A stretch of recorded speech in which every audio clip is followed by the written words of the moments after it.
Noi primim la naștere o cantitate finită de energie pe care o consumăm.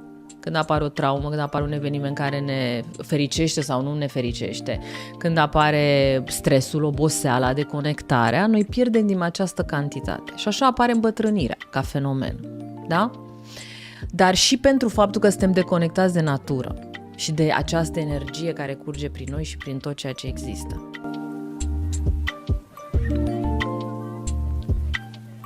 Psihologic vorbind, trebuie să existe o tranziție foarte bine demarcată din punct de vedere spiritual, mental, emoțional și fizic, acțional, între energia copilăriei și a adolescenței și energia adultă, masculină sau feminină.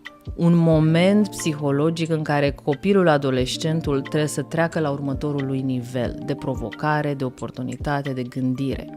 Este valabil și pentru femei și pentru bărbați, doar că inițierea este diferită.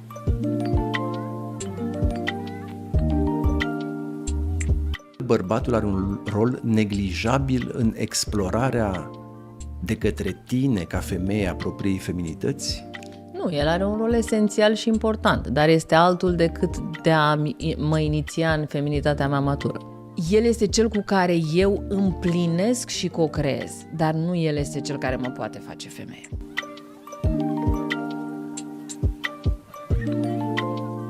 Ziceai că bărbații au întotdeauna nevoie de divinul feminin. Ce-ar fi divinul feminin? Ai nevoie de o mamă când ești copil, ai nevoie de o femeie când ești bărbat și ai nevoie de această conștiință și energie care curge prin femeie și ajunge la tine, dar pe care ți-o poți lua și direct, așa cum și noi ne putem lua direct conexiunea cu divinul masculin ca femei.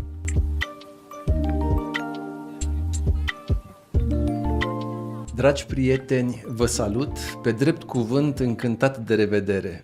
Pe drept cuvânt și mai încântat că invitata mea de astăzi este o doamnă absolut fermecătoare.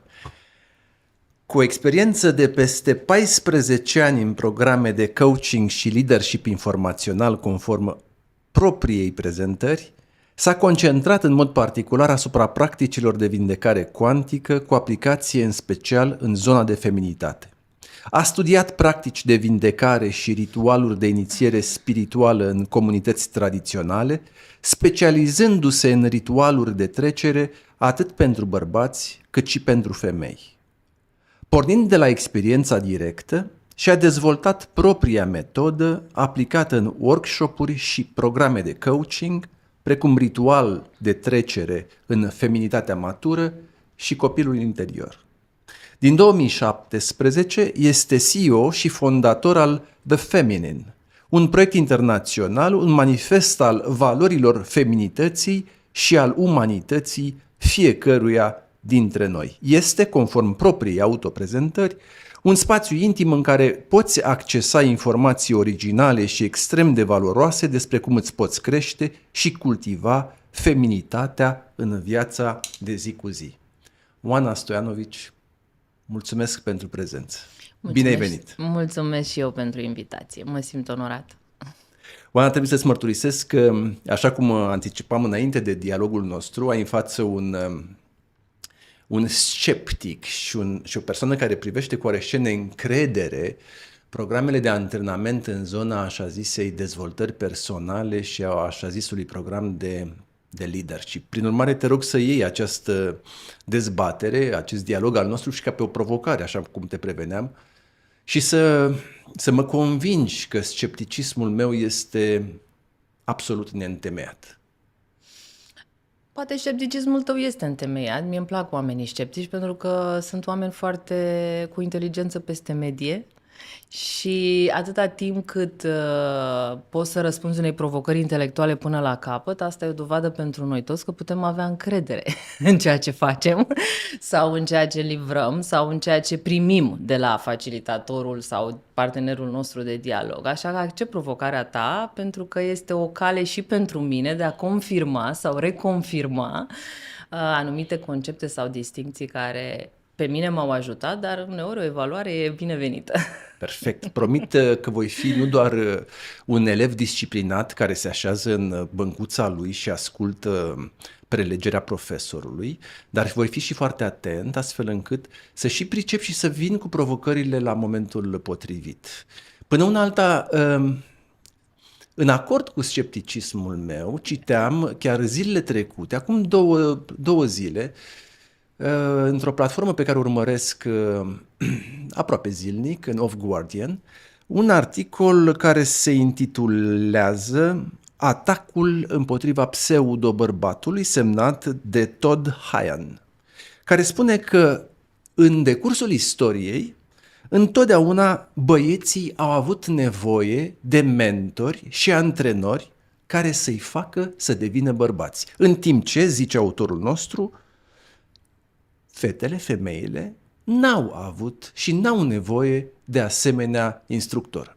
Pentru că a deveni femei este un secret care stă chiar, și îl citez pe autor, chiar în structura internă a femeii. Cum îl combatem pe domnul Hyan?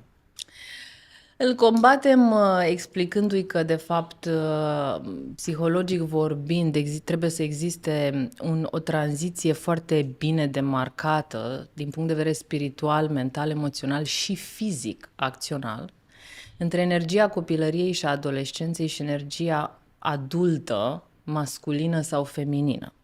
Și astea sunt lucruri documentate de post-junghieni foarte bine, Jung având o experiență exhaustivă și creând un salt calitativ enorm pentru noi din punct de vedere al psihologiei, filozofiei, dovedind prin acest studiu exhaustiv, urmărind toate societățile și tribale și moderne, că trebuie să existe un moment psihologic în care copilul, adolescentul trebuie să treacă la următorul lui nivel de provocare, de oportunitate, de gândire.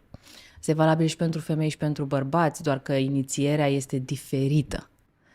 Deci aș spune că noi avem în codul nostru genetic tot ce ne trebuie ca să fim femei, dar activarea feminității noastre nu se poate întâmpla în afara unui mediu care să stimuleze această activare.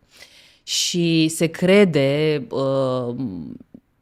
crede că, de fapt, dacă nasc un copil, devin mamă, dacă am un soț și un copil, devin o femeie împlinită și deci îmi accesez maturitatea mea pe deplin, dar în realitate toți purtăm în noi energiile copilăriei până când nu există un eveniment psihologic suficient de marcant și complex care să permită energiilor adolescente să intre în cutiuța lor, numită trecut, și să-mi permită mie accesarea unei paradigme, a unui context și a unor șiruri de concepte și distincții care să-mi permită în aceeași situație să mă uit dintr-o altă perspectivă, de data asta cea adultă.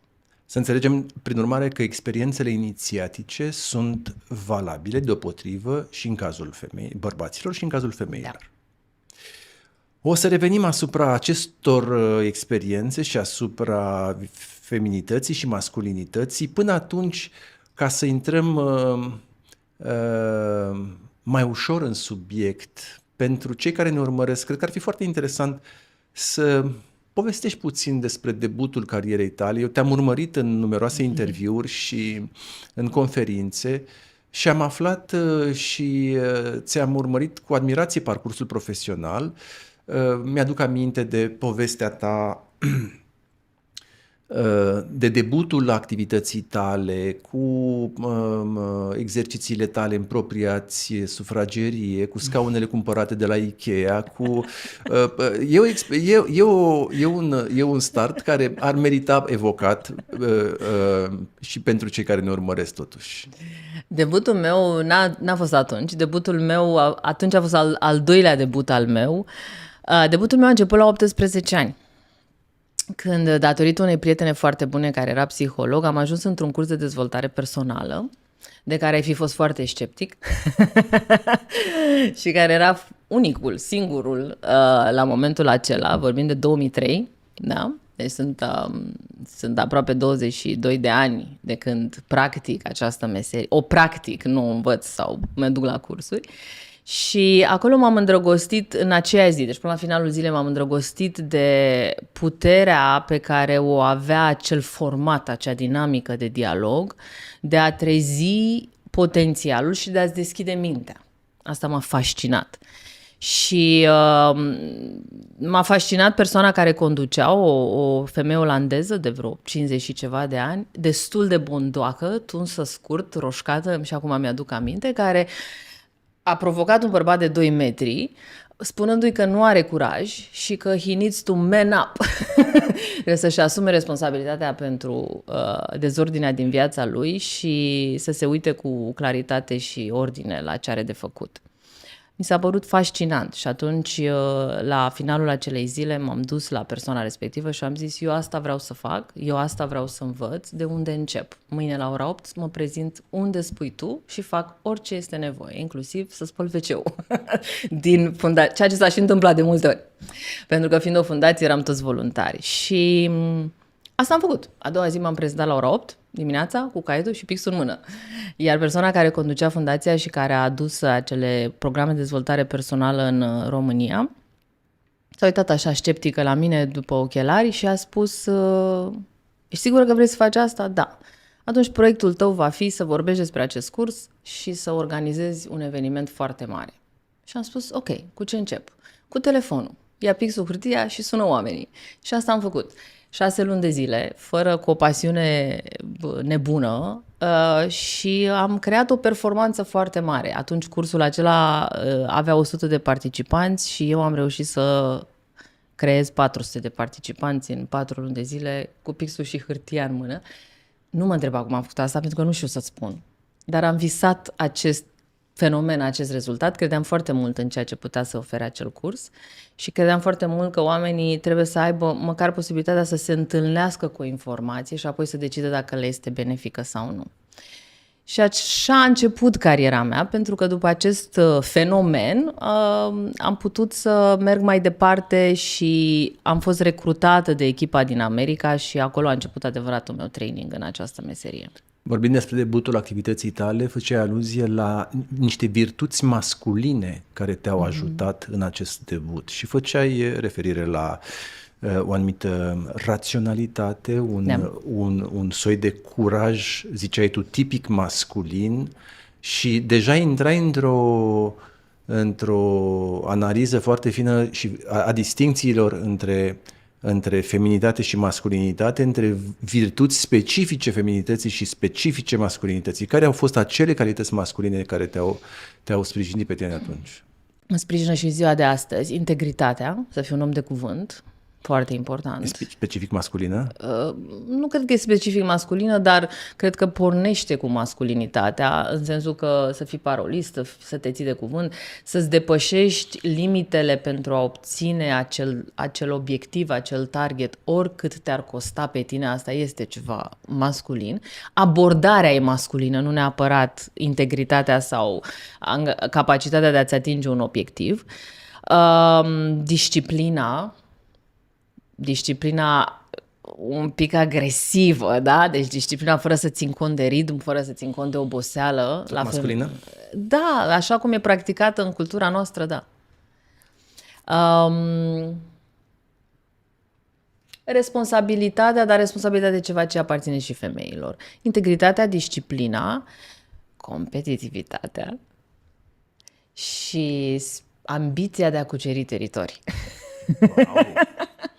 Asta ține cumva de cel dacă tu ar trebui să mă corectezi, cumva ambiția de a cuceri teritorii e specifică celui de-al treilea val al feminismului, dacă privim istoricește dezvoltarea mișcării. O să revenim asupra subiectului, dar înainte de a vorbi de feminitate, masculinitate, relația femeie-bărbat și programele tale de antrenament, aș vrea să clarific pentru mine și poate și pentru cei care ne urmăresc foarte succint câteva premise. Vorbeai chiar în propria-ți prezentare de practici de vindecare cuantică. La ce anume face referire? În momentul în care a existat o linie de demarcație în fizică, de la Newton la Einstein s-a produs un salt foarte mare. Newton ne spune că există gravitație și se uită la perspectiva fizicii și a naturii doar din perspectiva în jurul gravitației. Einstein spune există mai mult decât gravitație, există energie și informație. Ceea ce noi percepem ca materie este doar o energie la o viteză extraordinar de mică pe care noi nu mai percepem ca mișcare, o percepem ca ceva static. Vindecarea cuantică este o capacitate a facilitatorului și a celui care primește să își alinieze și să-și racordeze conștiința la spațiul energetic informațional care există, în care suntem, din care facem parte, întregul univers e un spațiu energetic informațional și practic, în plan subtil, să modeleze informația și energia în favoarea vindecării sau a dorinței, intenției pe care o are. Are legătură cu ceea ce în psihologie s-ar numi un quantum change? Da. Quantum change fiind o transformare relativ rapidă a subiectului, a pacientului, care trece printr-o experiență de transformare radicală. Rapidă, radicală și completă, pentru că abordează vindecarea în toate planurile ființei noastre, spiritual, mental, emoțional și fizic. M-ar interesa, înainte de a intra în pâine, să mă lămuresc și asupra unei chestiuni care ține de conectarea conștientă, la care tu faci aluzie într-o conferință și spui că a fost foarte important pentru tine personal să te conectezi conștient cu energia feminină cu două obiective, conectarea la viață și conectarea cu evoluția. Ce înțelegi tu prin, sau cum am putea explica acest concept de conectare conștientă? În primul rând să includem, să considerăm și apoi să testăm. Nu cred că trebuie să credem fără să testăm. Fiecare trebuie să testeze în felul lui unic. Să testăm această experiență a energiei și a fluxului de energie care curge prin noi toți, pentru că ceea ce ne ține în viață și ne face vii este energia. Și atunci conectarea conștientă înseamnă, de fapt, capacitatea noastră pe care trebuie să o dezvoltăm de a simți acest flux energetic care curge în noi, prin noi și între noi. Și în momentul în care faci asta, se deschid niște simțuri pe care le avem cu toții, dar sunt înfundate aceste canale senzoriale și poți să percepi, să vezi, să simți, să înțelegi, să primești ca experiență această viață care există în noi toți. Această experiență cuantică, dacă vrei să te uiți într-o perspectivă științifică la același fenomen. Deci, pentru mine, conectarea conștientă este capacitatea, îmi dezvolt capacitatea senzorială, îmi deschid capacitatea senzorială pentru a simți energia vieții care circulă prin tot. Și de a ști, secundă de secundă, că tu ești în contact cu acel flux energetic. Da. Și în momentul în care faci asta, un alt beneficiu pe care îl obții este capacitatea ta de a te racorda la această energie care ea pentru tine, în raport cu tine sau în comparație cu tine, este infinită, e mult mai mare. Nu numai că conectarea conștientă îți aduce o altă percepție asupra vieții, dar îți permite ție ca individ să accesezi și să te racordezi la un flux continuu de energie, lucru care îți crește starea de vitalitate și automat capacitatea de manifestare. Pentru că noi primim la naștere o cantitate finită de energie pe care o consumăm. Când apare o traumă, când apare un eveniment care ne fericește sau nu ne fericește, când apare stresul, oboseala, deconectarea, noi pierdem din această cantitate. Și așa apare îmbătrânirea ca fenomen. Da? Dar și pentru faptul că suntem deconectați de natură și de această energie care curge prin noi și prin tot ceea ce există. În momentul în care învățăm să ne reconectăm și o facem conștient, pur și simplu nu mai suntem doar o cutie care consumă dintr-o baterie predefinită. Ne încărcăm dintr-un flux de energie continuu și avem mai multă energie.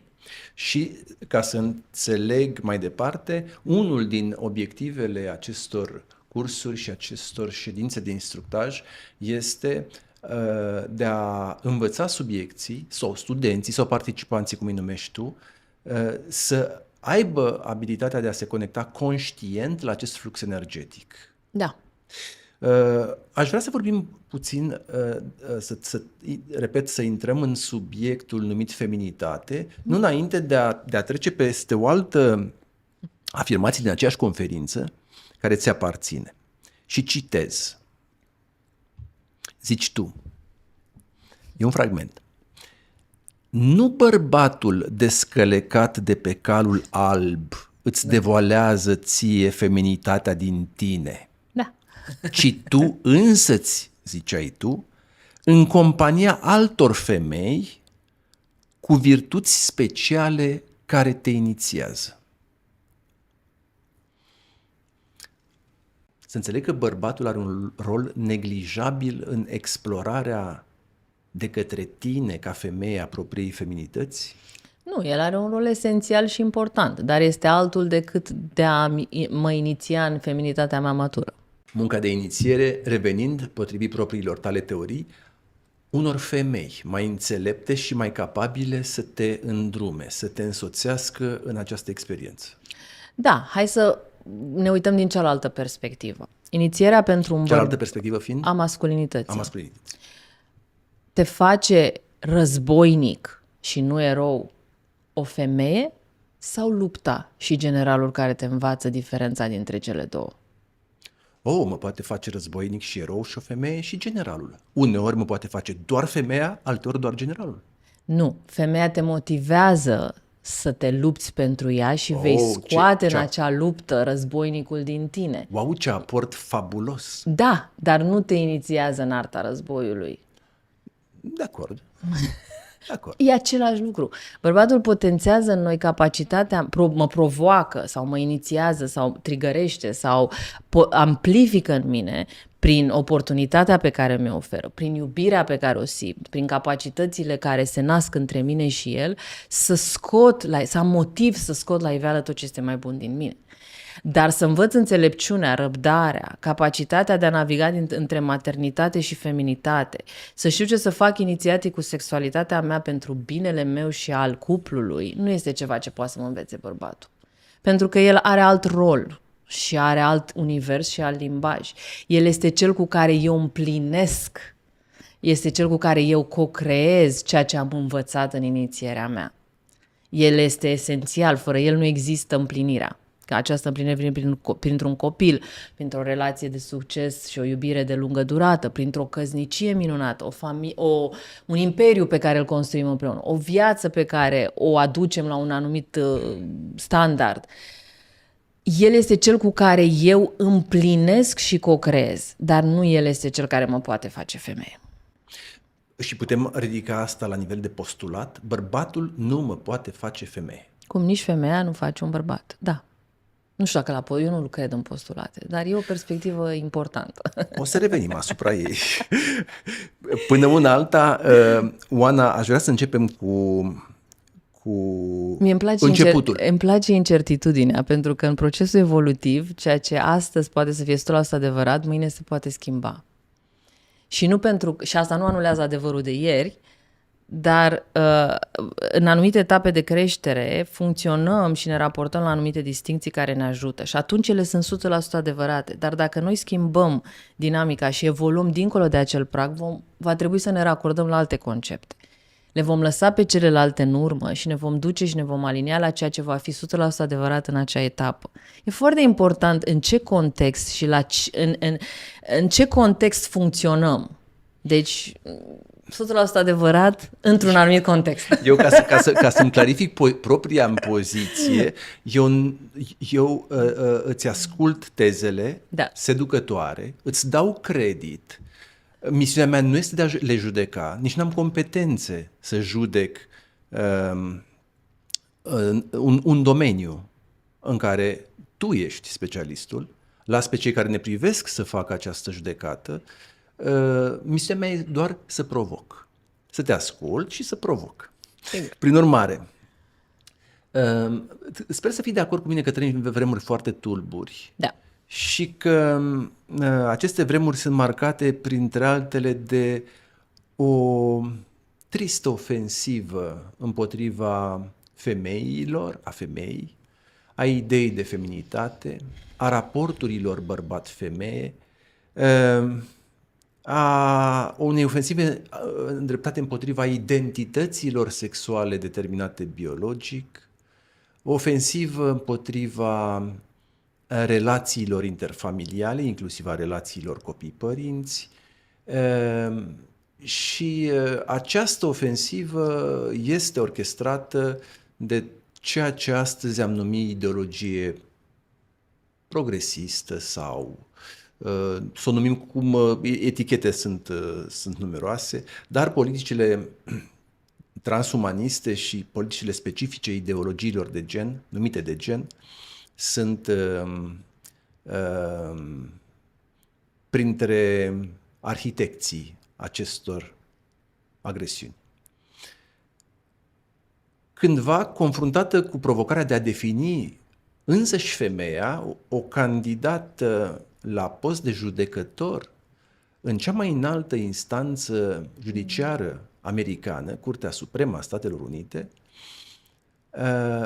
o judecătoare candidat a evitat să dea răspunsul, spunând că nu știe ce este femeia pentru că nu este biolog. În fapt, gura păcătosului adevăr grăia pentru că definiția femeii stă taman în biologie. Iar ca să fie istoria și mai savuroasă, dacă nu tristă, răspunsul distinsei doamne Brown Jackson a fost calificat de Jordan Young, reputat specialist în studii de gen, drept foarte corect, pentru că definiția ar fi susceptibilă de nuanțe. Iar un profesor numit Sarah Richardson, istoric și filozof al biologiei, profesor la Harvard, a apreciat că, indiferent că dacă este privită din perspectiva dreptului sau a științei, definiția femeii ar trebui evaluată întotdeauna în funcție de context. Exemple ar putea continua. Sigur. Trăim în această lume care este marcată nu doar de agresiune, ci și de confuzie și risc de destabilizare. Inclusiv la nivel lingvistic, semantic, așadar, psihologic și juridic. În acest context, cum putem porni noi, și tu ai acum microfonul, de la definiția femeii și a feminității? Pe mine nu mă sperie această mișcare, adică nu o văd ca ceva care poate destabiliza parcursul meu ca femeie și identitatea mea ca femeie. Pentru că populația cu care se identifică cu a fi femeie sau a fi bărbat e foarte mare. Sigur că atunci când vorbim de a regla spațiul sociopolitic sau psihologic al unei țări, a unei culturi, a unei nații, a unor uniuni de națiuni, atunci bineînțeles că acest lucru trebuie să fim sensibili și atenți și alerți, cred. Da? Ar fi cuvântul cel mai important. Ce mi se pare mie îngrijorător este un cuvânt pe care tu l-ai folosit foarte corect din punctul meu de vedere, confuzie. Noi suntem confuzi. Asta mi se pare cel mai grav. Pentru că dacă eu sunt clară de cine sunt eu ca femeie și de parcursul meu ca femeie și de ce am eu de făcut ca femeie, indiferent cine vine din afară să-mi spună că nu sunt femeie sau să mă provoace în feminitatea mea, claritatea mea interioară va răspunde ordonat la această provocare. Cred că ne aflăm într-o perioadă de tranziție în care dinamica și socială și politică, dar și psihologică dintre bărbați și femei se schimbă. Și în această perioadă de tranziție, fiecare dintre noi, femeile pe de-o parte, bărbații pe de-o parte, trebuie să intrăm într-un proces de introspecție mai adânc, în care, la nivel individual și poate ulterior colectiv, să încercăm să definim cine trebuie să fiu eu ca femeie astăzi. Pentru că eu nu mai pot să fiu femeia de acum un secol. De ce? Revin la ce am spus mai devreme. Contextul este decisiv. Există o relație foarte importantă pentru individ între el și mediu. Mediul Eu am studiat foarte mult această relație și impactul mediului asupra progresului sau declinului psihologic, emoțional, intelectual al unui individ. În general, există o relație, contextul este decisiv.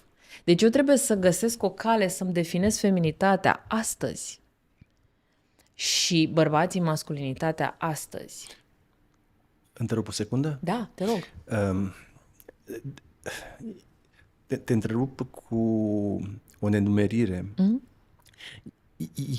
Eu înțeleg că atunci când definesc ceva, trebuie să cobor spre esență. Că definesc bărbatul sau că definesc femeia. Eu mă duc spre esența acestor concepte, spre esența lucrului de definit. Ori tare mă tem că atunci când vorbim de esență, ea nu este modificabilă, amendabilă în funcție de context. Când tu spui că trebuie să avem grijă la context în definirea feminității, atunci trebuie să mărturisesc că mă pierzi și mă duci exact în zona pe care o transmitea Richardson, care spunea, dom'le, trebuie să avem grijă de context. Păi eu pot defini ceva care e dependent de context, dar care nu ține de esență. Eu pot să spun că moda feminină o privesc în funcție de context. Că eroismul masculin îl caracterizez în funcție de contextul istoric. Dar niciodată esența feminină și esența masculină. Așa cred eu. Greșesc? Nu, e foarte adevărat. Dar de ce trebuie să definim astăzi femeia și nu definim și bărbatul în același timp? Putem să o facem. De ce la el lucrurile sunt clare și la noi este în proces? Pentru că datorită contextului. Da, datorită contextului probabil, pentru că atacul a vizat cu precădere femeia și feminitatea. Când te referi la atac, la ce concret te referi? Hai să fim mai specifici și clari, cred, pentru audiența noastră. Că e important, cred că, lucrul ăsta. Cred că există o ofensivă, ca să o iau cu începutul, ofensivă la adresa identității. Cine ești tu? Și tu când te definești tu ca persoană, tu poți să te definești în datele tale biologice și poți să spui eu sunt femeie. Esențialmente, dacă vorbim din perspectivă strict biologică, eu sunt femeie sau sunt bărbat. Poți să te definești prin raportare la rasă. Poți să te definești prin raportare la naționalitate. Poți să te definești prin raportare la profesie sau pasiuni. Și mai departe, definiția poate curge în tot felul de direcții. Și tu poți să te definești ca bărbat de culoare din Zambia care practică sportul. Nu știu, asta e definiția luată ca... Ei bine, la agresiunea la care asistăm, și ca să nu lungesc eu acum foarte tare intervenția, vizează în general identitatea, atât cea feminină cât și cea masculină, atât cea rasială cât și cea sexuală, atât cea națională cât și cea,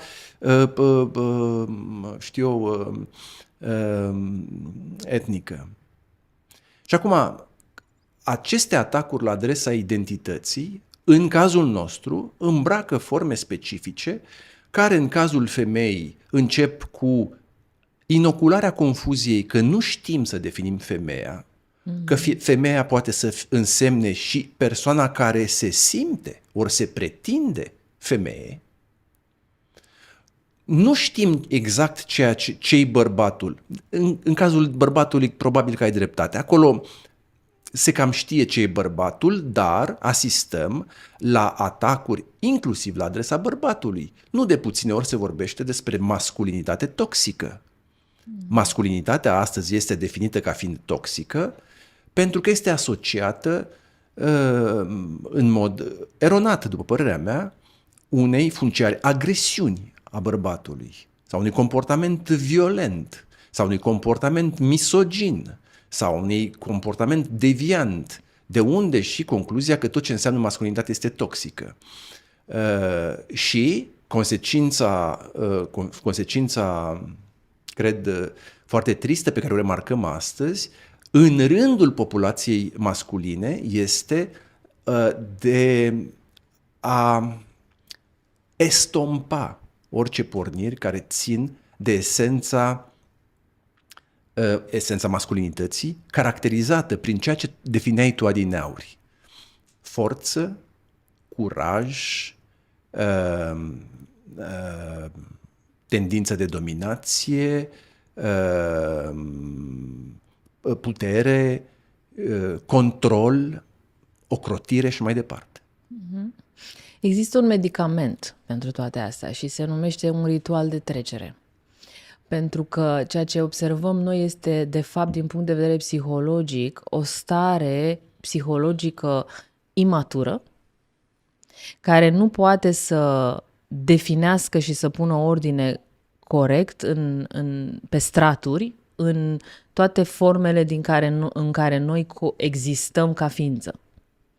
Pentru că bărbatul nu poate să fie eminamente toxic. Asta este o afirmație care nu are logică. Nu e nimic 100%. Da? Și atunci bărbatul, sau ceea ce noi numim astăzi masculinitate toxică, este de fapt o etichetă pe care noi o alocăm unui anumit procent de comportamente pe care le manifestă un anumit procent de bărbați. Asta nu îi face pe toți bărbații toxici, nici pe departe. Da, există acest segment de femei care se simt femei sau vor să se simtă femei, dar la fel există și segmentul care se simt bărbați și vor să se simtă bărbați. Nu este doar legat de femeie această experiență, este și. E foarte important, cred că, să nu ne grăbim să punem etichete 100%, adică 100% categorice, definitive. Aici mi se pare mie că trebuie să aducem mai multă specificitate și claritate. Un exemplu foarte clar a fost acest proces al lui Johnny Depp față de fosta lui soție, care l-a acuzat de misoginie și masculinitate toxică, iar el a avut curajul în fața Me Too Movement, da, să treacă printr-un proces foarte public și foarte personal și a câștigat, dovedind în fapt că el nu a fost toxic și nici nu a fost abuziv față de soția lui. Mie asta mi s-a părut un război, din punctul meu de vedere psihologic vorbind, mi s-a părut un act de războinic care a pus ordine în ceea ce părea să fie o mișcare. O mișcare nu este 100%, e doar un trend, e doar o mișcare, da? Această mișcare părea dintr-o dată că ne înghite pe totul și transformă pe toți bărbații în misogini, agresivi, violatori. Ceea ce nu este adevărat. Da, mișcarea Me Too a avut printre păcatele ei fundamentale în plan juridic a fost răsturnarea sarcinii probei. Așa cum spunem noi în jargonul nostru de juriști. În mod normal, cine acuză trebuie să și dovedească. Ori mișcarea Me Too a dus prin presiunile exercitate împotriva, sau în special în presă, dar și împotriva regulilor procedurale existente la vremea respectivă, la o răsturnare a sarcinii probei. Cel acuzat avea misiunea de a proba inocența, nevinovăția lui, ceea ce este practic imposibil. N-am urmărit prea curios procesul de care pomenești tu, pentru că mi s-a părut că a fost o farsă cap-coadă și cred, e o părere personală, cred că, cum o cheamă, Lambert, sau cum o cheamă pe soția lui? Pe soție n-am reținut-o. Îmi scapă numele. Da, Amber Heard sau ceva de... Da. Cred că i-a pierdut pentru faptul că și-a jucat prost rolul. Țin minte că a fost foarte cabotină și foarte prost plasată în scena esențială în care el trebuia să aducă niște probe și niște acuzații directe lui Johnny Depp și cred că acolo s-a jucat. Dar, repet, Este o părere personală neîntemeiată și s-ar putea să mă înșel. Acum, revenind, Oana, tu când vorbeai revenim puțin la ce înseamnă feminitate și la arhetipurile feminității, n-aș ataca subiectul până nu clarific un punct de la care am plecat. Tu întorceai întrebarea mea întrebându-mă la rândul tău de ce sunt preocupat în legătură cu definiția feminității și a femeii și am spus că trăim o perioadă de confuzie care marchează însăși definiția esenței feminității, pentru că atunci când ajungem să spunem că poate să aroge statut de femeie oricine se simte femeie, nu aveam în vedere o asemenea evoluție în interiorul sferei numită femei și feminitate.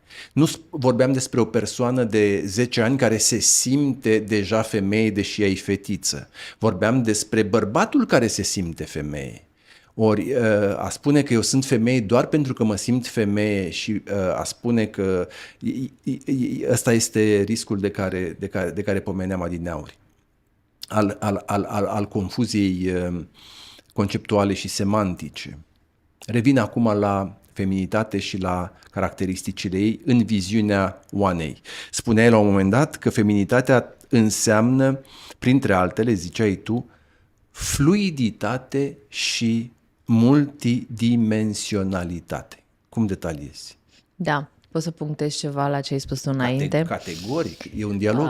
Pentru că acum am observat o nuanță foarte interesantă. Eu ca psiholog nu am dreptul să judec un bărbat care se simte femeie și nici nu am dreptul să îi diminuez parcursul acestei introspecții sau trăiri.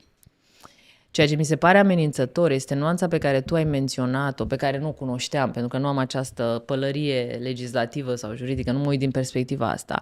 Când această trăire sau fenomen psihologic, până la urmă, social-uman, afectează legile după care noi toți ne ghidăm, atunci mi se pare o problemă. Dacă acest lucru intervine și îmi obstrucționează mie buna funcționare a mea ca membru în societate, a mea care sunt femeie și mă identific cu a fi femeie, atunci este o problemă, într-adevăr.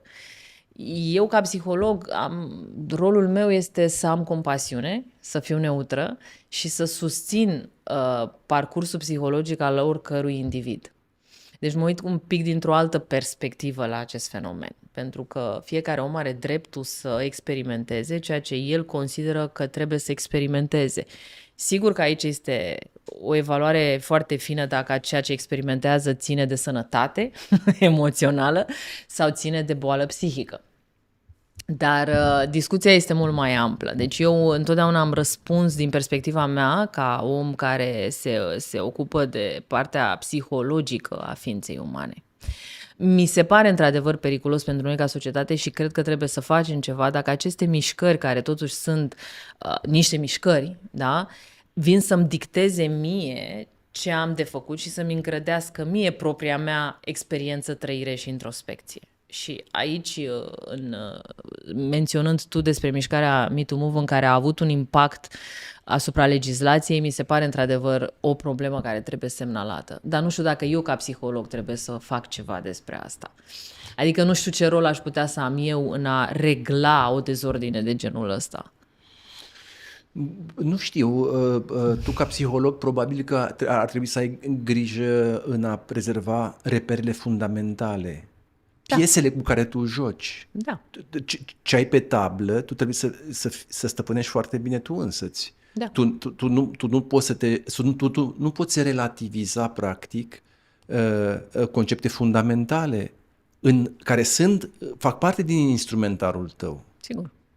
Tu nu poți să spui că, revenind la definiția la care am început, că nu putem defini femeia decât dacă o plasăm în anumite contexte. Nu puteți să defini femeia doar în context. Eu am spus că trebuie să răspundem la întrebarea cine este femeia de astăzi, pentru că femeia de astăzi e diferită de femeia de acum 100 de ani. Nu contest. Aceeași femeie, nu ca contest. esență. Și bărbatul e la fel. Cred totuși că esența este aceeași, ceea ce diferit sunt așa numitele diferențe specifice. Dar revenim. Hai să vedem fluiditatea și multidimensionalitate.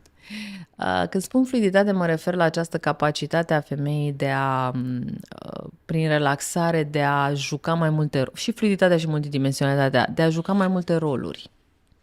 De mamă, de soție, de iubită, de parteneră, uneori de psiholog. Sunt mai multe roluri pe care ea le joacă în același timp și navighează destul de ușor dintr-una într-alta. Fiecare dintre rolurile astea au alte atribute și valențe. Bărbatul pare să fie mai liniar și automat mai concentrat și automat într-un fel mai productiv și eficient datorită capacității lui de concentrare. Noi ne împărțim în mai multe zone și lucruri și asta este ceea ce ne distinge. O bună ocazie să îți las microfonul, mai ales pentru cei care ne urmăresc. Tu ai deseori foarte bogate pledoarii despre cele 4 arhetipuri ale feminității. Și vorbești despre fetiță, despre adolescentă, despre femeia sălbatică și despre arhetipul numit mamă. Ai putea detalia, în special pentru prietenii care ne urmăresc și ne critică acum că am intrat în dezbateri prea furtunoase. Sunt 2 arhetipuri, unul al copilăriei și unul al adolescenței și sunt 4 arhetipuri mature. Aceste arhetipuri mature sunt definite de către Jung, nu sunt definite de către mine și reprezintă esența psihologică, fundația. Că vorbim despre fundație și trebuie să ne întoarcem la fundație. Și de fapt ele sunt corespondente a 4 etape foarte importante în viața noastră de adult. Fetița reprezintă copilăria, adolescenta reprezintă adolescența și de obicei acolo, la vârful adolescenței, are loc un ritual de trecere care mă pregătește pe mine pentru viață, într-un fel foarte specific pe mine ca femeie și într-un fel foarte specific pe tine ca bărbat. Pentru că rolurile fundamentale care construiesc esența bărbatului și a femeii sunt diferite. Și Jung, făcând acest studiu exhaustiv și văzând în toate culturile această ritmicitate și acest fir roșu, a putut să definească aceste arhetipuri, așa le-a numit el a fost cel care a introdus acest concept, care este o structură complexă psihologică, o structură, dacă vrei, de personalitate, asta este un arhetip, dar îmbogățit ca și egregor de toți oamenii care au trecut prin acea stadiu. Deci, un arhetip poate să fie și un doctor. Toți doctorii din lume construiesc un egregor. Egregorul doctorului. Doctor oftalmolog, doctor chirurg, da? Și tot așa. Și noi, ca bărbați și ca femei, avem aceste egregoare în care intrăm din punct de vedere psihologic și biologic, de fapt, și genetic, da? Te întreb o secundă, cumva egregorul nu ține mai degrabă de energiile da, el generate. Se numește câmp morfogenetic, Câmpul morfogenetic. Da, am spus să nu fiu foarte cuantică și după aceea să comenteze cei care de-abia așteaptă să o comenteze. E un câmp morfogenetic, da? Okay. Bun. Și practic, dacă eu nu fac acest ritual de trecere, energiile copilăriei mele se vor duce și vor copleși etapele acestea adulte.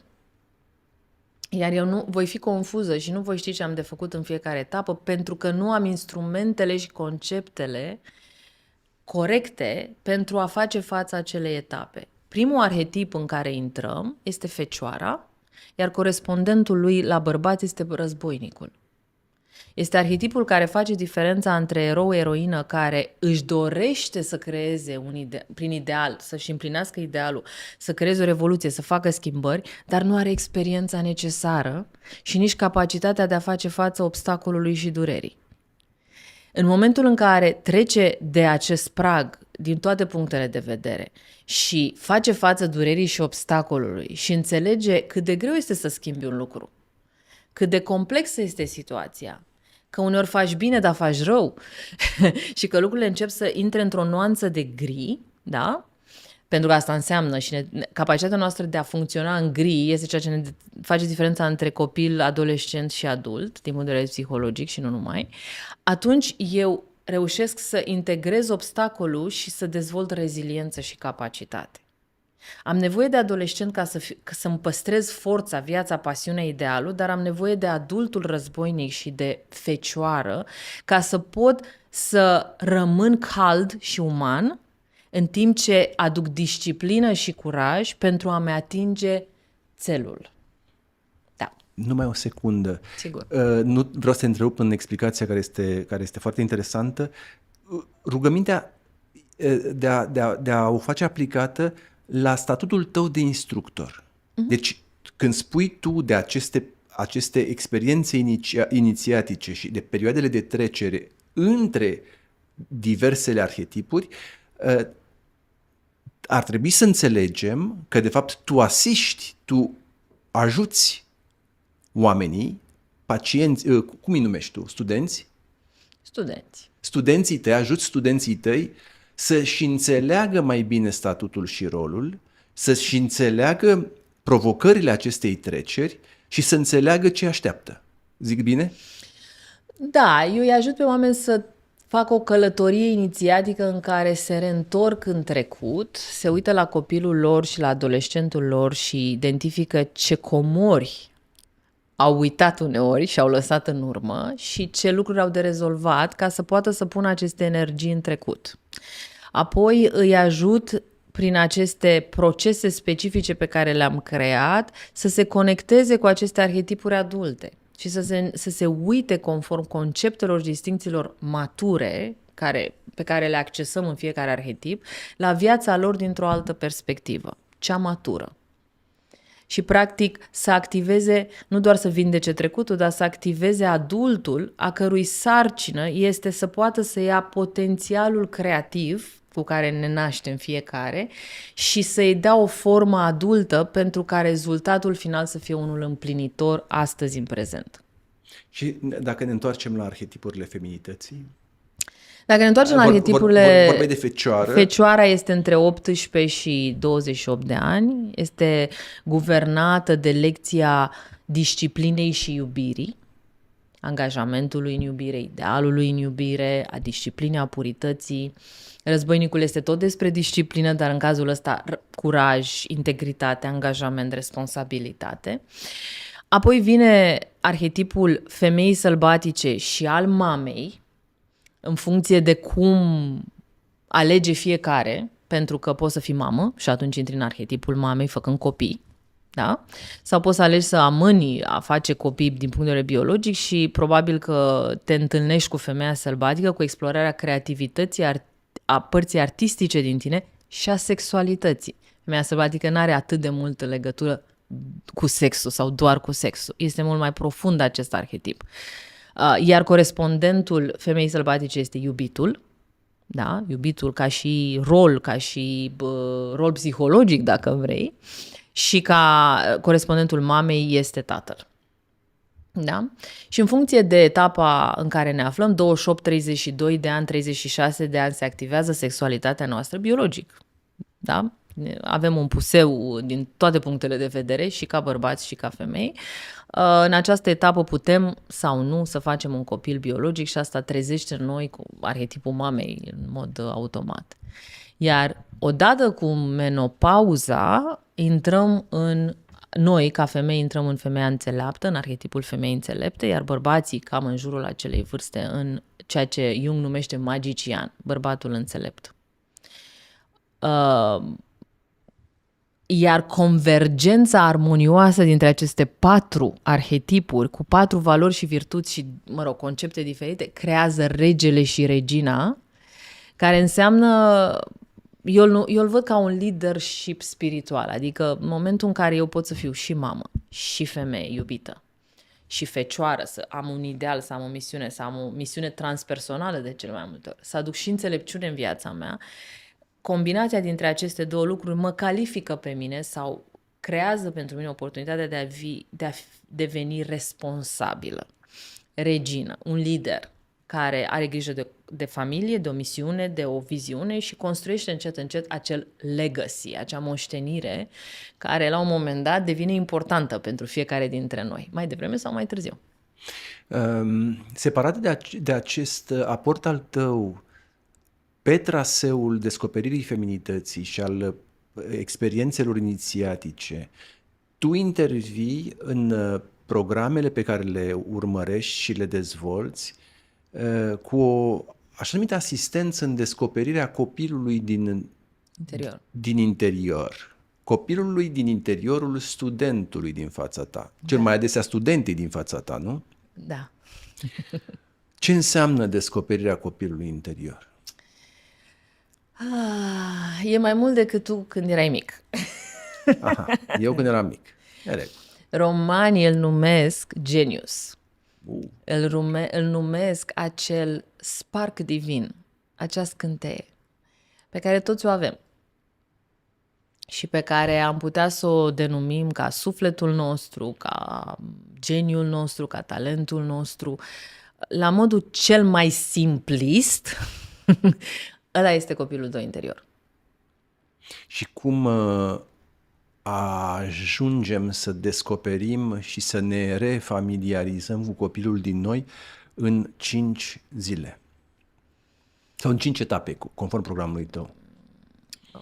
Cred că poți să o faci și într-o singură etapă, dacă intri în starea potrivită. Adică? Ca orice copil, să zicem că această parte de suflet din tine, această scânteie divină, funcționează ca un copil. Dacă te uiți la copiii te acceptă sau te resping foarte repede în primele secunde. Când intri într-o încăpere, ai un copil mic, te acceptă sau te respinge. De ce depinde sau care sunt calitățile care îl fac să te accepte și să te respingă? Una dintre ele este capacitatea ta de a fi onest în acel moment. Nu are legătură cu el, are legătură cu tine. Dacă tu ești onest, copilul se simte aproape de tine. Dacă tu ai capacitatea să intri în universul lui, după legile lui, el simte acest lucru ca o stare de siguranță și se apropie de tine. Pentru că simte că tu îi ești prieten în acel moment. Ești părtaș la dialogul lui, pe care îl extinde și te include și pe tine. Astea sunt câteva din calitățile de care ai nevoie ca să-ți cunoști copilul interior. Ca să traduc în alți termeni, eu trebuie să mă apropii de copilul din mine, încercând să-i fac pe plac și să intru în propriul lui univers. Nu să-i faci pe plac, să respecti legile care el funcționează și comunică. Și asta înseamnă că plec de la premisa că există o distinție între copilul pe care eu îl reprezentam cândva și euul meu matur. Da, absolut. Bun. E grav dacă nu e. Așa, bun. Pricep. Pe asta o pricep, evident. Bun. Plecând de la această distinție, eu, maturul de azi, trebuie să fac un efort de reîntoarcere. Probabil că e un efort de introspecție, nu-i așa? E un exercițiu de introspecție. Din păcate să facem un efort pentru că ne-am distanțat foarte mult de nebunia copilăriei și de creativitatea noastră. El n-ar trebui să fie un efort. El ar trebui să fie ceva firesc. Dar noi am devenit atât de serioși, atât de sobri, atât de raționali, dar limitați în raționalitatea noastră. Nu e nimic negativ sau limitativ în a fi rațional. E chiar minunat dacă nu te închizi mental. Adică trebuie să fii rațional, dar trebuie să lași și să permiți să deschiderii, curiozității, capacității de a fi surprins în timp ce ești rațional. Și atunci, dacă ești doar rațional, atunci devii limitat fără să-ți dai seama sau închis. Și asta nu te ajută. Și atunci trebuie să depui un efort pentru că între timp te-ai decuplat de la propria ta creativitate și ai devenit prea sobru și serios. Da, asta mă duce cu gândul din nou la o întrebare de debut. Conștientizarea unui flux energetic. Conștientizarea unui flux energetic este totuși o încercare de apropiere rațională de ceva ceea ce pare de necuprins cu mintea. Aici mă blochez. Da, e un paradox. E un paradox pentru că... Și e fascinant. Tu îmi ceri mie să prind cu mintea acel flux energetic care mă leagă de lume și de natură, să-l înțeleg și să-l, spuneai tu adineauri, să-l conștientizez. Dincoace, atunci când încerc să explorez copilul din mine, îmi spui, Coane, lasă-o mai moale cu raționalitatea și du-te spre copilul din tine mai ludic, așa, mai ghiduș, mai fără, știu eu, apucături arheologice prea raționale. Sapă cu fantezia. Mă blochez din nou. Cum să fac acest lucru? Noi în creierul nostru avem trei părți. Creierul maimuță în care funcționăm, care se activează când supraviețuim. Supraviețuim destul de mult dintr-o zi. Apoi, dacă avem un pic noroc și un pic de inspirație, mergem la școală și învățăm. Și aceia dintre noi care învățăm și ne place să învățăm, fie că asta înseamnă artă sau o călătorie artistică, deci mai mult emisfera dreaptă, sau o parte mai aplicată, mai pragmatică, mai rațională, mai logică, emisfera stângă, dezvoltăm partea centrală a creierului. Da? Și datorită procesului de învățare, a capacității de a învăța, a faptului că ne place să citim foarte mult, dezvoltăm această parte centrală a creierului și suntem raționali și intelectuali și deștepți. Când spui partea centrală, la ce te referi? La partea centrală a creierului. Da? Bun. Mai există o parte, partea frontală a creierului, care ne permite nouă să putem să accesăm acest spațiu cuantic. Te referi la glanda pineală? Glanda pineală și pituitară se activează într-un anumit moment prin meditație sau rugăciune. Mă refer la partea frontală a creierului, care se trezește și se activează prin rugăciune sau meditație. Și care a fost documentată științific la Harvard, s-au pus electroni pe creierul unui călugăr, s-a pus electron budist, s-a pus electron pe creierul unui meditator și a spus, faceți ce știți voi acolo în care noi nu credem. Rugați-vă și meditați. Și s-a dovedit că în momentul în care prin rugăciune ei experimentau acest extaz divin, această capacitate de a vedea cuantic, dacă vrei, în afara rațiunii, ceea ce se activa în creier era partea aceasta frontală. Deci partea frontală este ceva care ține de mintea noastră, ține de inteligența noastră și ne permite atunci când este trezită și antrenată să putem să vedem dincolo de ceea ce vedem când doar ne ducem la școală și citim foarte mult. Prin urmare, să înțeleg că acest efort de introspecție este ajutat sau se face pe baza unei incursiuni facilitată de meditație sau de rugăciune. Da. Și tu ajuți oamenii, studenții tăi, să se roage sau să mediteze? Eu îi ajut să mediteze. Rugăciunea e atât de simplă. Ok. Și ce înseamnă, Nu e ca ce înseamnă meditația? Meditația este capacitatea de a-ți antrena mintea, gândul tău din prezent, să fie ca un scafandru care observă gândurile care vin și pleacă ca valurile unei mări și coboară mai adânc pentru că acceptă aceste valuri care vin și pleacă în alte straturi ale minții pe care tu nu le poți controla conștient sau rațional. E ca în Inception? Da. Aha. Da. E ca în Inception. Un film absolut senzațional. Mai departe. Da. Dacă nu te pierzi și ai un titirez bun. Bun. Să zicem că nu mă pierd. Merg mai departe.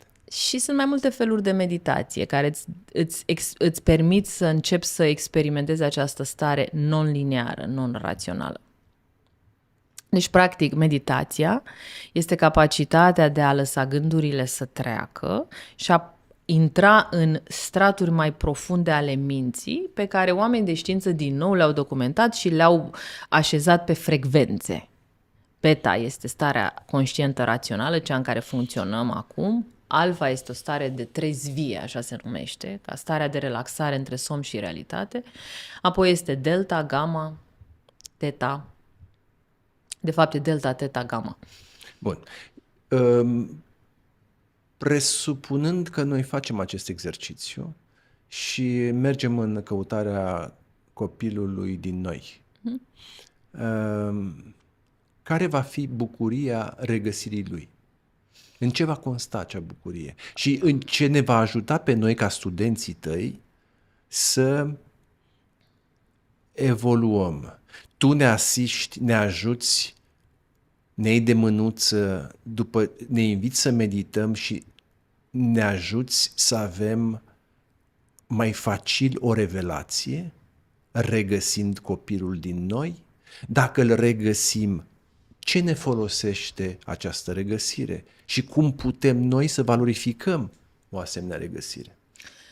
Eu te instruiesc cum să creezi un momentum care să-ți permită să te califici și să fii luat în seamă pentru o revelație pe care nu o poți controla nici tu, nici eu. Pentru că ea este un... Wow, stai că m-ai pierdut. Tu mă ajuți să mă calific. Tu mă ajuți să mă calific Da. Pentru a fi pregătit să ți se pentru a fi întâmple o pregătit revelație. să mi se întâmple o revelație. Ok, bun. Deci un fel de... sunt în preliminariile lui Champions League. Exact. Și sunt în antecamerei revelației, cum ar veni. Da. Revelația ca și actul de vindecare este ceva ce noi nu cauzăm, nu controlăm și nu depinde de noi. Este un act divin. Oana, ziceai cândva, și cu zicerea asta aș trece în alt registru, foarte interesant, sper, ziceai că bărbații au întotdeauna nevoie de divinul feminin. Ce-ar fi divinul feminin? Divinul feminin este o energie și o conștiință dătătoare de viață care ne dă viață tuturor, atât femeilor cât și bărbaților. Și toți avem nevoie de asta, nu? Vindecă, regenerează, calmează, împuternicește bărbatul. Ai nevoie de o mamă când ești copil, ai nevoie de o femeie când ești bărbat și ai nevoie de această conștiință și energie care curge prin femeie și ajunge la tine, dar pe care ți-o poți lua și direct, așa cum și noi ne putem lua direct conexiunea cu divinul masculin ca femei. Cum vezi tu evoluția relației femeie-bărbat și situația acestei relații astăzi? Mai concret, că sună aiurea întrebarea mea, îmi cer scuze. Este în contextul de azi, că tu vorbeai de contexte, relația femeie-bărbat una aflată în pericol? Eu am încredere. Sunt optimistă. Cred că este o etapă de tranziție și ca în orice etapă de tranziție, pericolele sunt mai mari. Așa este. Pentru că ce ne definește deocamdată pe ambele, pe noi toți, și bărbați și femei, este confuzia. Trăim o stare de confuzie. Noi cred că femeile avem mai multă libertate din toate punctele de vedere, dar asta nu înseamnă că și știm ce să facem cu ea dintr-un loc feminin, pentru că nu putem să simplificăm și să spunem emanciparea mea ca femeie se reduce doar la a câștiga la fel de mulți bani ca bărbatul. Sigur, îmi doresc să câștig dacă îi merit la fel de mulți bani sau poate chiar mai mult. Nu se reduce la dreptul de vot, deși trebuie să am și eu dreptul de vot, pentru că sunt om înainte să fiu femeie, eu le văd așa, și trebuie să se reducă din punctul meu, trebuie să însemne pentru mine cine trebuie să fiu eu ca femeie și care este rolul meu pentru mine, în viața mea, pentru bărbatul de lângă mine, pentru copiii mei, pentru societate. Ce am eu de împlinit? Folosind virtuțile mele feminine, împlinind un potențialul pentru care am venit. Am venit totuși într-un corp de femeie, am un yang în mine, am un masculin în mine, sunt completă și autonomă, așa cum și bărbatul e om, da? E complet și autonom, dar preponderent am venit să trăiesc această experiență de femeie, în corp de femeie. Și asta mă definește, apropo de esență. Sunt de acord. Asta este ceea ce mă definește și de aici pornim. Dar sunt mai mult decât corpul meu, sunt mai mult decât biologia mea și am dreptul să mă definesc în diversele etape și momente așa cum simt și așa cum cred că mi este potențialul. Și aici cred că e nevoie de un pic mai multă claritate pentru a putea să păstrăm această dinamică masculin-feminin.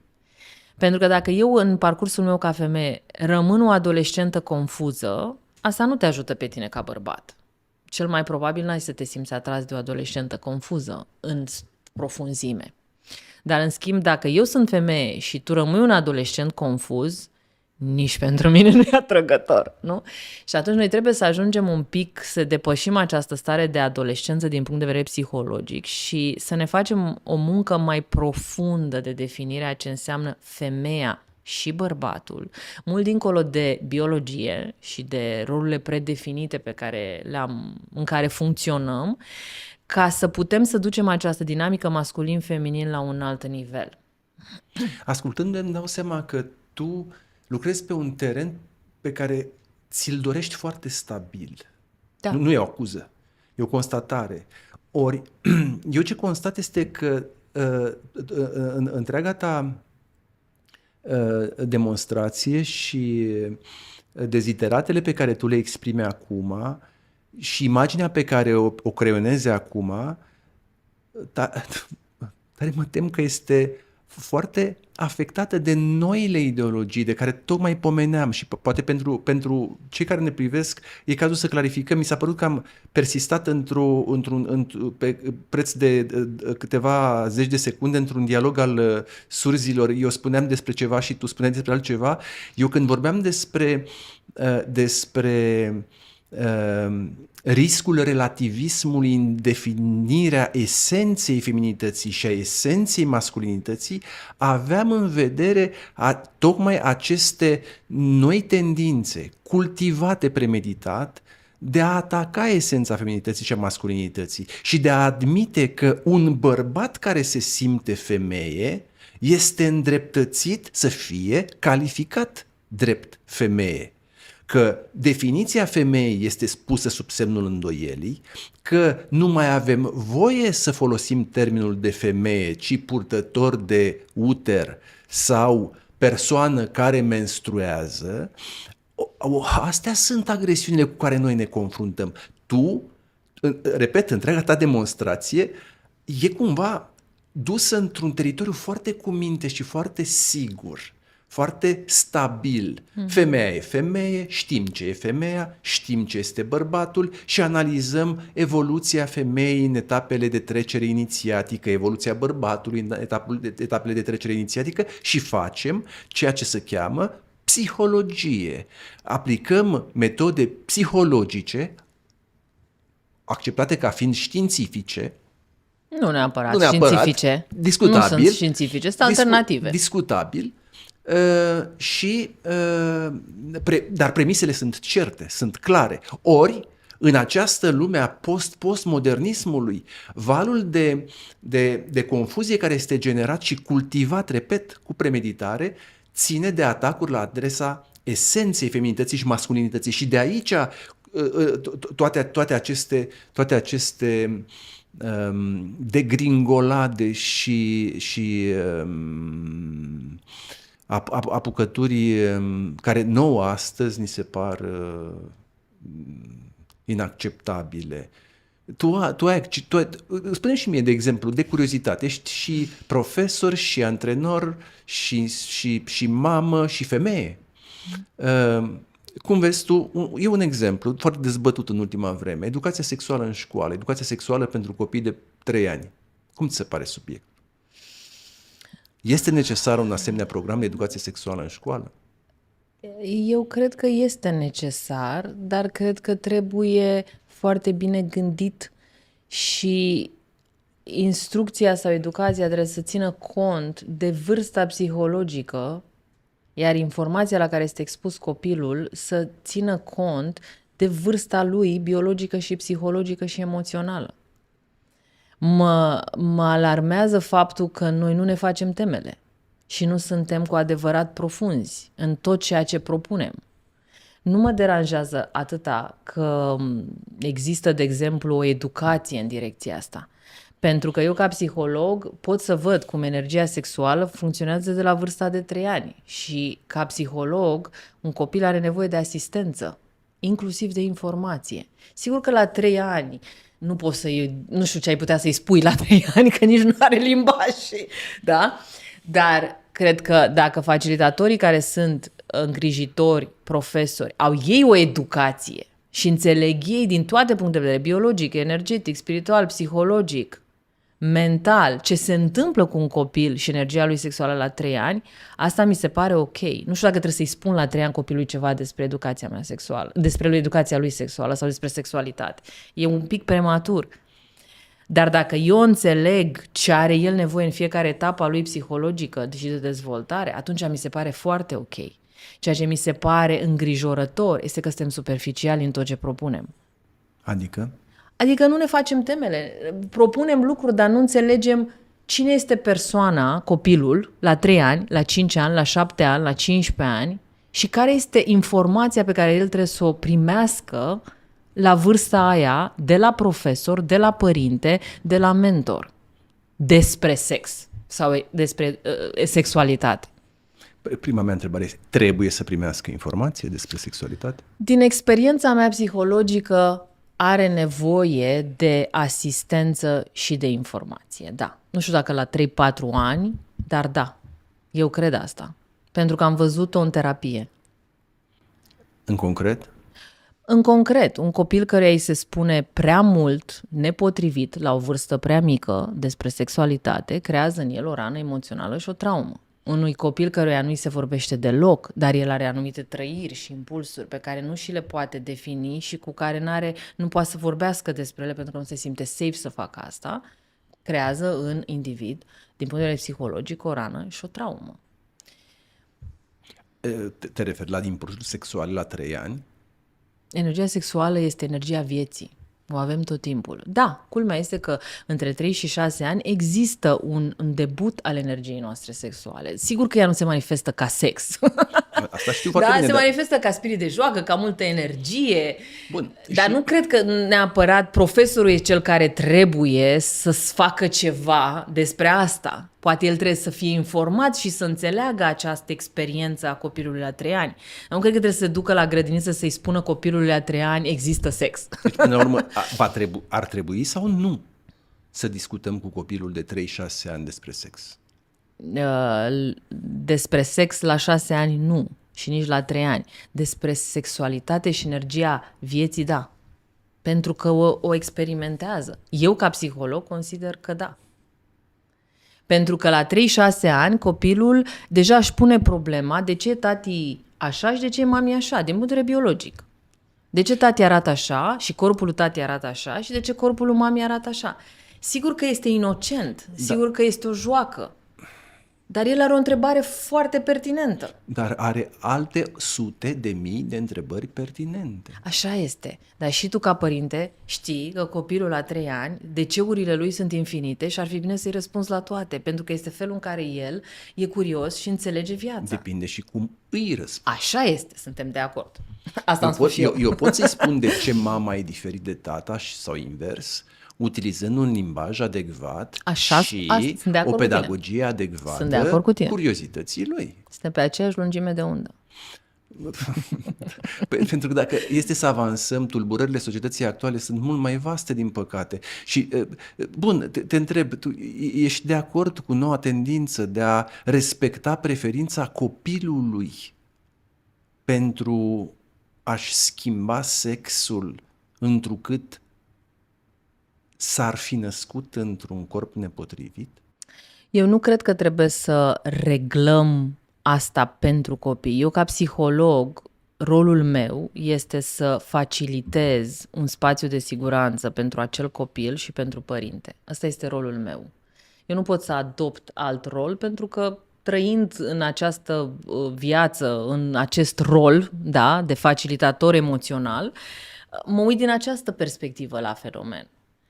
Nu sunt o persoană care vine să ordoneze acest lucru. Mi se pare, în schimb, îngrijorător și problematic faptul că îi se impune unui copil ceva. Asta mi se pare o problemă. Întrebarea și curiozitatea mea erau legate de opțiunea copilului însuși. Mie mi se pare că există niște riscuri legate de deschiderea unor porți. Așa este. Tu zici, eu ca facilitator am un rol, termenul nu ți aparține, îl folosesc eu, pasiv. Eu constat că un copil are niște frământări. Prin urmare, eu trebuie să, ca psiholog, zici tu, să facilitez progresul copilului, pașii pe care el îi face într-o direcție a cunoașterii, a unor răspunsuri. Bun, în principiu sună acceptabil, dar din nou întrebarea este cum, cât și în ce dozaj. Da, dar asta nu rezolvă problema pe care tu o pui o ridici la fileu. Eu nu sunt părinte, deci nu sunt tutorul responsabil acelui copil, nu pot să iau nicio decizie în locul lui. Problema pe care tu o pui vine mai mult din perspectiva celor care pot regla din punct de vedere social, politic acest fenomen și a părintelui. Bun, tu ești facilitator într-o școală. Rolul meu este să ușurez frământarea copilului și să facilitez o comunicare onestă între copil și părinte, pentru ca părintele să fie, poate, și asta poate să fie micul meu rol, mult mai bine informat în a lua decizii ca părinte față de copilul pe care îl are în grijă, pentru că el este tutorul legal până la 18 ani al acestui copil. Eu nu pot să influențez. Rolul meu nu este să influențez, absolut deloc. Eu nu sunt pasivă, sunt foarte activă, dar într-o nișă foarte clară a relației de claritate emoțională pe care o experimentează cineva în procesul de introspecție. Nu pot să iau decizii pentru un copil care nu mi-aparține. Dacă mă întreb ca mamă, este altă discuție. Nu, te întreb în calitatea ta de facilitator, cum te-ai Se pare că autoprezentat. alți oameni lipsesc din acest peisaj, care au forța și puterea să aducă ceva la masa asta. Oana, foarte onest, foarte direct. Scepticul și mefientul din mine vine și pune pe masă o problemă și o frământare care e foarte autentică, Da. te asigur. Eu cred că suferim de un exces. Noi ca indivizi și noi colectivitate, un exces al introspecției, un exces al psihologizării vieții, un exces al medicalizării vieții, un exces al frământărilor legate de eul nostru. De aici vine scepticismul meu. Tu vii și spui, eu stau în fața copilului de 6 ani care se întreabă de energiile lui sexuale și iau act și vreau să-i spun părintelui lui. Și te întreb, ce îi spui părintelui lui? Ce îi spui părintelui care vine la școală și constată că a lui fetiță se identifică pisică și refuză, caz real, și refuză ajutorul medicului școlii pe motivul că Nu știu care a fost motivul. că nu e veterinar. Da. Ce face facilitatorul din tine în fața unei asemenea spețe imposibile? Un părinte care, repet, refuză ajutorul medicului pentru că nu e veterinar, întrucât fetița lui se identifică cu o pisică. Părintele refuză ajutorul? Da. La momentul ăla nu pot decât să mă rog pentru părinte. Aha, da, ajungem acolo. Bun, pentru că vorbești despre rugăciuni și vorbești despre Dar eu sunt de acord că trăim un exces și cred că trăim chiar o umbră din punct de vedere psihologic. Așa este. Trăim un exces și trăim o umbră. Întrebarea este cum reglăm acest lucru și cred că depinde de implicarea fiecăruia dintre noi să reglăm acest lucru. Și unii ne asumăm un rol de lider, alții nu. Da. Bun, Oana, tu ai vorbit și fac referință la o declarație a ta pentru a avansa spre un ultim registru al dialogului nostru. Eu te-am auzit vorbind despre în numeroase contexte despre un așa numit spațiu sacru al regăsirii feminității. Ai vorbit adineauri de divinul feminin. Acum câteva minute vorbeam despre distinția între meditație și rugăciune. Apropo, tu ești credincios? Da, Ești ortodox? da, ortodoxă. Ortodoxă. Bun. Dar sunt, sunt și o scuze. persoană deschisă spiritual, pentru că mie mi-a plăcut să mă inițiez în mai multe liniaje spirituale și să mă întorc la firul roșu. Wow. La esența care curge prin mai multe... Pentru că îmi place să citesc. Wow. Și nu-mi place să rămân într-o dogmă. Îmi place să ies din dogmă și să caut trăirea. Și mi-am dorit foarte mult să mă educ și în alte liniaje spirituale și să pot să văd esența din actul religios și eu numesc trăirea spiritualitate. Deci n-aș spune că sunt o persoană religioasă. Da, te-ai declarat creștin ortodoxă și vreau să te întreb întâi de toate, ai vorbit și de liniaje spirituale și de faptul că tu ți-ai dezvoltat un business spiritual. Sună un pic cam oximoronic, nu crezi? Business spiritual? Da, mă rog. Spune-mi, reveni la definiția spațiului sacru. Ce ar însemna spațiul sacru ca spațiu al regăsirii feminității? Spațiul sacru este un concept șamanic care vorbește despre această capacitate a noastră prin rugăciune sau meditație, de a ne conecta cu această dimensiune non-lineară a existenței. Și este sacru pentru că este în afara minții, în afara judecății, aducând iubirea ca și element esențial pentru creația acestui spațiu sacru. Este un fenomen care se trezește, se naște atunci când prin rugăciune individuală sau colectivă ne conectăm cu această componentă, această conștiință divină din noi și automat din univers. Prin rugăciune sau meditație? Da. Rugăciune sau meditație? Amândouă. Depinde cât de talentat ești. Păi, stai secundă, că sunt un pic confuz. Când spun rugăciune, eu fac apel la divinitate. Când spun meditație, leg acest proces psihic de efortul eului, de a naviga printre energiile de care pomeneai.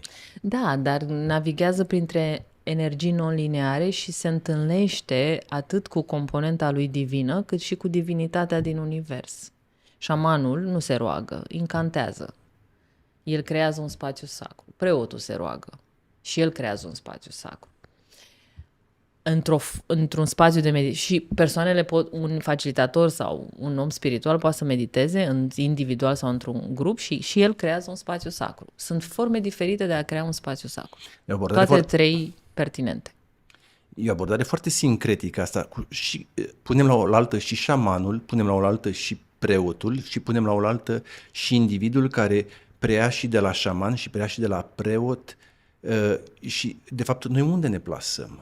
Nu-i punem la oaltă, îi înțelegem pe fiecare în liniajul lor spiritual. Da, dar tu când trebuie să mă lămurești unde te plasezi tu însăți în acest lineaj spiritual, pentru că tu zici, eu sunt creștin ortodoxă, dar accept beneficiul energiei șamanului care vine ca ajutor spiritual, zici tu, într-o propria mea devenire. Da, și pe cel al budistului. Sunt compatibile? Da, nu se exclud. Da, sunt compatibile. Wow. Dacă ești deschis și ești dispus să experimentezi. Pentru că ceea ce este esențial rămâne dincolo de formă. Da, vezi, ziceam adineauri, îmi exprimăm niște convingeri, așa cum o adaug și pe a 5-a sau a 6-a pe listă, dincolo de excesul de introspecție, excesul de psihologizare, de medicalizare, de toate excesele care sunt extrem de egocentrice. Da. Vine și acest exces al deschiderii, faptul că eu părăsesc cu lejeritate dogma creștin-ortodoxă și mă duc înspre învățăturile nu le denumesc, de cutare sau cutare orientare și spun că toate pot coexista. Chiar crezi că pot coexista? Da. Da. Pentru că ceea ce este esențial în creștin-ortodoxism este Iisus care ne spune să ne iubim aproapele și să aducem iubire și acceptare a tot ceea ce este în noi și în jurul nostru. Da, numai că, Oana, tu știi ce? Și eu am spus și am concluzionat că eu nu sunt o persoană religioasă, sunt doar creștin-ortodoxă.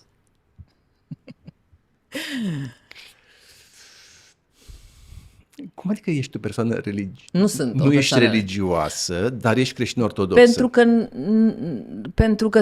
Pentru că accept inițierile pe care creștin-ortodoxismul mi le-a oferit, taina botezului, da, mântuirea, toate aceste lucruri care sunt parte din acest liniaj spiritual, dar sunt o persoană care mi-am dorit și am călătorit și m-am educat și în alte forme de spiritualitate.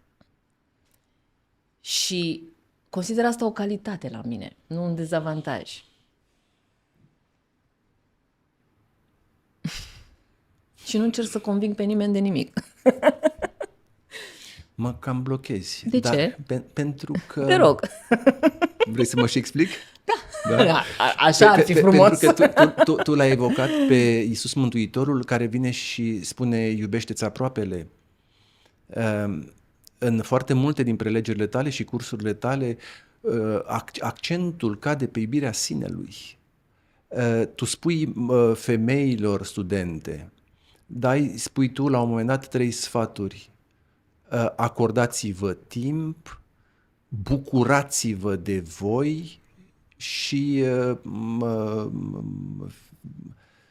nu mai știu al 3-lea, toate sfaturile centrate pe eul lor și pe propria iubirea de sine. Și te întreb în contextul ăsta, iubirea de sine nu este cumva mult mai apropiată de ceea ce se cheamă mândrie decât de smerenie? Nu cumva este antonimul smereniei pe care o propovăduie și o promovează și o susține învățătura și dogma creștin-ortodoxă?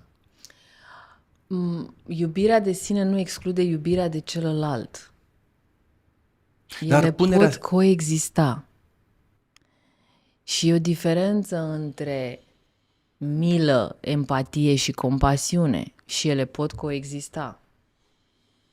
Smerenia ține nu de empatia sau de iubirea față de celălalt, ci de capacitatea de a te racorda la o conștiință divină deasupra ta, de la care poți primi, prin rugăciune sau alte forme, lumină, energie, conștiință.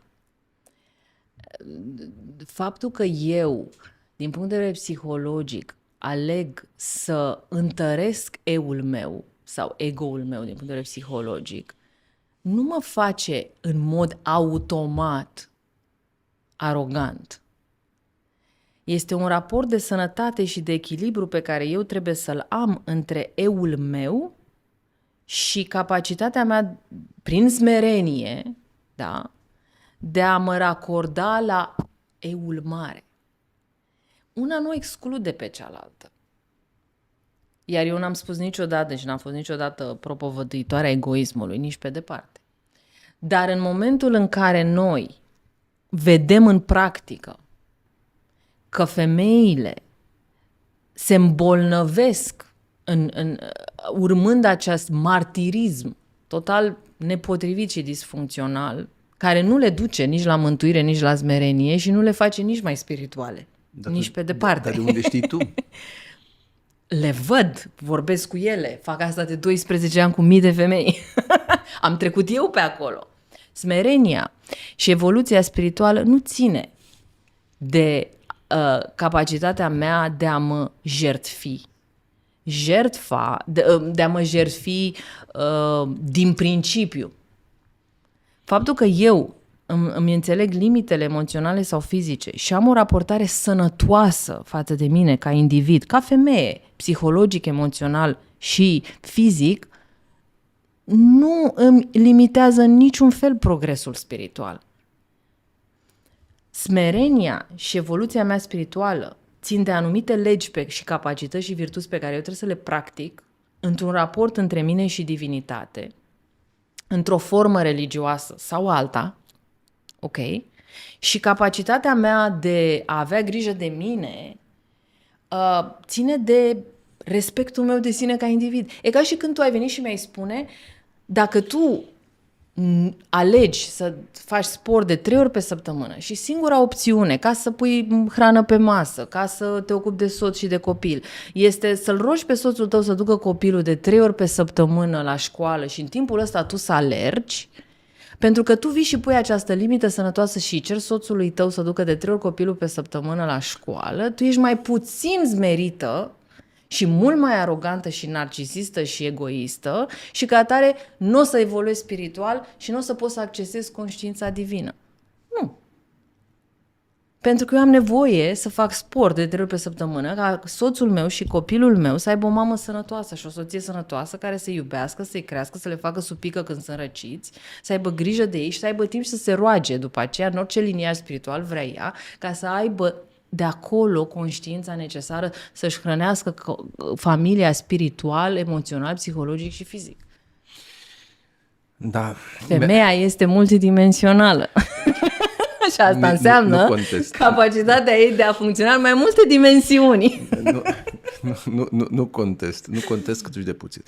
Sunt în dezacord pe câteva din temele analizate, dar nu mai vreau să insist în această polemică. Doar expunerea ta mi-amintește de faptul că la un moment dat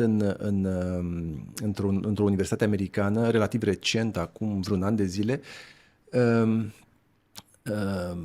nu știu care departament din institutul respectiv, institutul academic respectiv, a avut inițiativa lansării unor cursuri de dezvoltare personală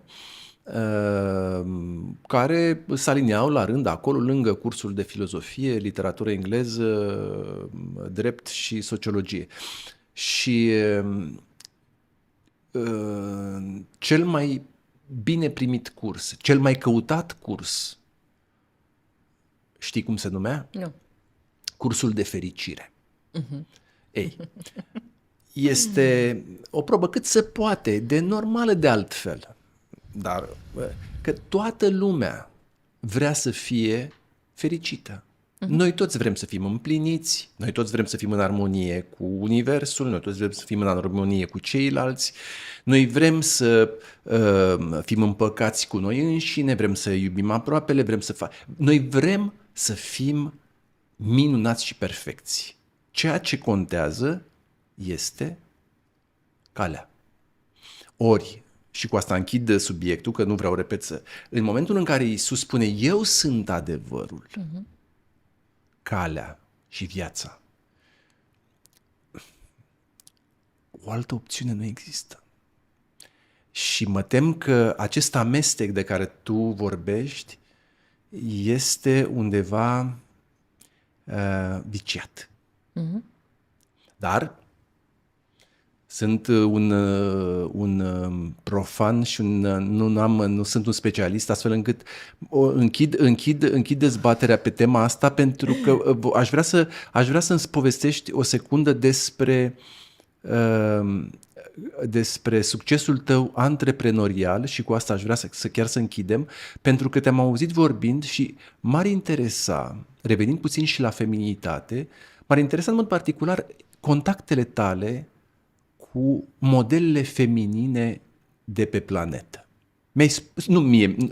Spuneai într-un interviu că ai avut șansa să ai dialoguri printre cursanții tăi fiind femei din Asia, din America de Sud, din Europa, din America de Nord, Aici două curiozități. Cum ești tu ca centru al universului lor? Cum te raportezi tu la atâtea modele de feminitate și modele de arhetipuri, poftim.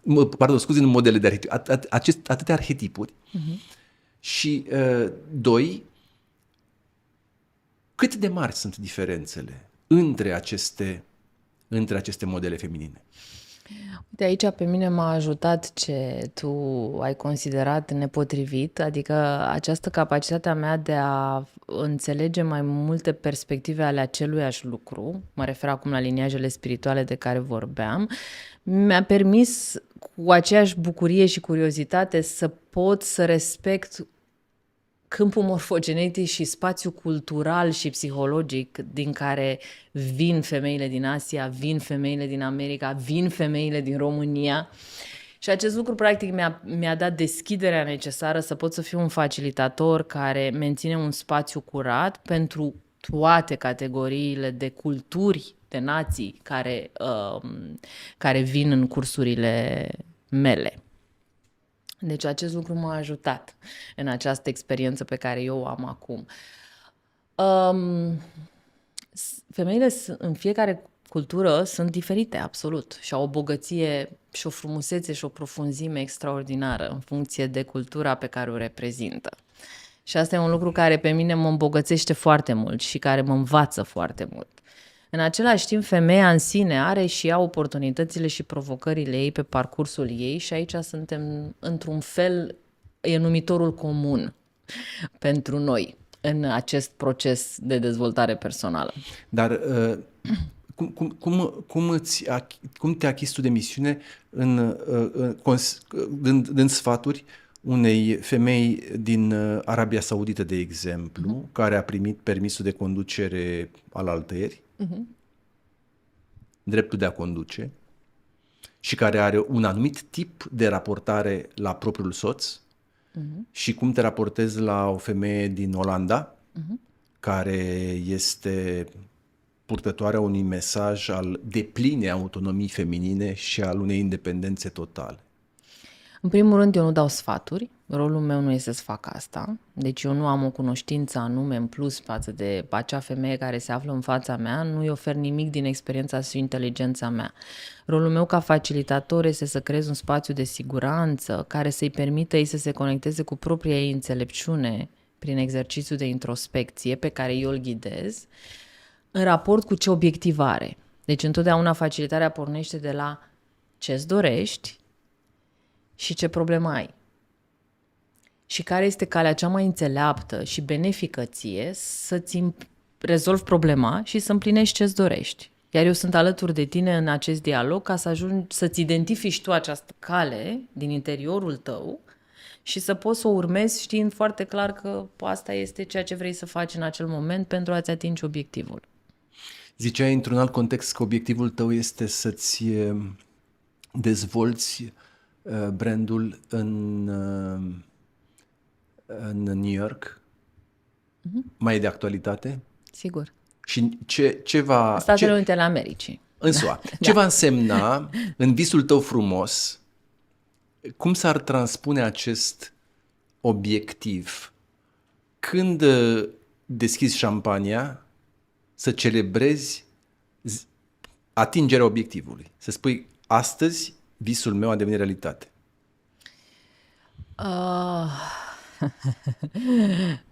În alți termeni, cu ce se măsoară succesul în acest numărul de cursanți? Anvergura geografică acoperită, Asta se numărul întâmplă. De programe? Asta se întâmplă deja. Un obiectiv ar fi că sunt acum în New York și țin un podcast cu cineva de acolo. Ăsta ar fi un prim obiectiv. Am înțeles. Okay. Un alt obiectiv ar fi că m-ar invita la Good Morning America și aș vorbi despre un proiect sau o carte pe care o scriu. Ăsta ar fi un alt obiectiv. Poate că un obiectiv ar fi că pot să fiu la masa de dialog printre oameni care, facilitatori ca și mine în industria mea de dezvoltare personală și să fiu la masă. Oana, îți urez că suntem la final de an, îți urez ca toate aceste 3 obiective, cel puțin expuse acum, să ți se îndeplinească. Mulțumesc. Și să dai de veste când ești invitată la podcastul de la New York și la cafeaua de dimineață în studioul TV american și să celebrezi succesul întreprinderii tale așa cum îți dorești. Până una alta, Crăciun fericit și la mulți ani! Crăciun fericit tuturor! La mulți Mulțumesc ani. foarte mult! Și eu!